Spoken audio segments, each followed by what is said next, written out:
Hey everyone, welcome back to another YouTube video, and in this video I'll be showing you guys how to see who liked your Instagram comment. Ever wondered who liked your comment on Instagram? Easy to check. Here's how. Open Instagram and then go to the post where you left your comment,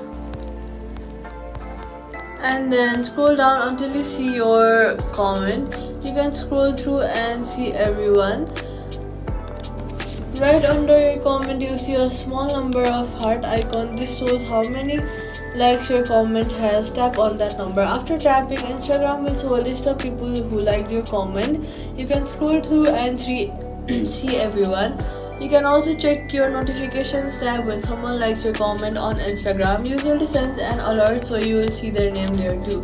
And that's it. This is how you can know how to see exactly who liked your comment on your Instagram account. I hope this video helped you guys on how to see who liked your Instagram comment. If it did, let me know in the comments. Give this video a thumbs up to help others too, and if you like some simple fixes like this, consider subscribing for more. Thank you all so much for watching, and I'll see you guys